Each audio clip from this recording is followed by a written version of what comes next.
शेर ड्रामे की आज की किस्त में आपने देखा कि फाइनली काका साहब जिंदा है। तो कल से ही ये टेंशन थी कि काका साहब मर गए तो इस ड्रामे का ड्रॉप सीन कैसे होगा, ये दुश्मनी कैसे खत्म होगी। अब चौंका मैंने लास्ट वीक अपने रिव्यू में बताया था कि काका साहब हॉस्पिटल एडमिट होंगे और यहाँ पर वो एतराफ़ करेंगे कि गलत मैं था और मेरी वजह से ये दुश्मनी पैदा हुई। माफ़ कर दो फजर को, क्योंकि वो एक और ताज बीबी बनते नहीं देख। खैर मुझे तो पक्का यकीन है कि कुछ ऐसा ही होने वाला है, इसलिए तो काका साहब को फिलहाल जिंदा रखा गया। अब ये लोग काका साहब को लेकर हॉस्पिटल पहुंच जाते हैं, सब परेशान हैं और फजर को इतला मिलती है दादा की तबीयत की, तो वो भी इनकी इयादत के लिए हॉस्पिटल आ जाती है। इसे देखकर इसकी माँ परेशान हो जाती है कि तुम हमारा पीछा क्यों नहीं छोड़ देती, जाओ यहाँ से। वो नहीं चाहती कि घर का कोई भी फर्द फजर को यहाँ पर देखकर हंगामा करे।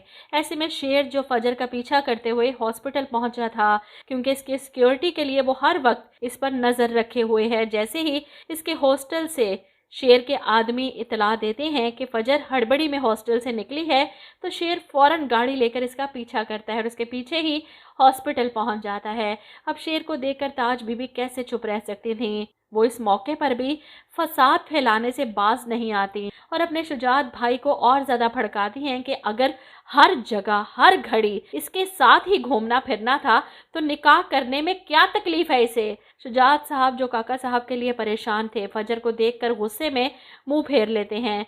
फजर इनकी तरफ बढ़ती है बाबा, और ऐसे में शुजात साहब एक बार फिर से इसे धुतकार देते हैं। इसके हाथ में पकड़े फूल ज़मीन पर पटकते हुए तंज करते हैं कि मैंने जब जब ये यकीन करना चाहा कि तुम मेरा खून हो, तुम मुझे कभी दगा नहीं दोगी, तब तब तुमने मेरे भरम को चकनाचूर कर दिया।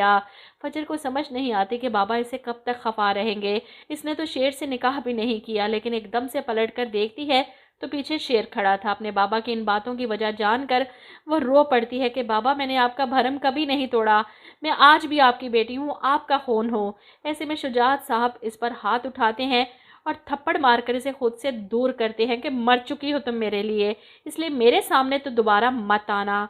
फजर रोते हुए वहां से पलटती है और ऐसे में शेर भी इसके पीछे इसे आवाज़ देता है, तो वो पलटकर सारा गुस्सा शेर पर निकाल देती है। मैंने तुमसे कहा था ना कि मेरे पीछे मत आना, प्लीज़ मैं तुम्हारे आगे हाथ जोड़ती हूँ, मुझसे दूर रहा करो। शेर बेबसी से कहता है फजर हमारा रिश्ता।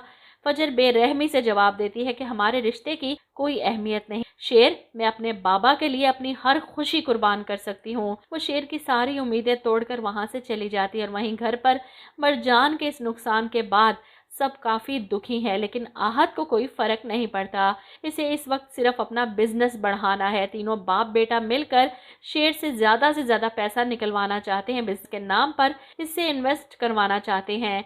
आहत खुश है कि मेरे नाम का बिजनेस होगा, देखना मैं इसे कहाँ से कहाँ पहुँचाऊँगा। घर वालों को भी ये यकीन दिला देता है कि वो अपने बिजनेस के काम में बहुत मसरूफ़ है और शाम को घर से निकल जाता है, अगले दिन सुबह ही वापस आता है।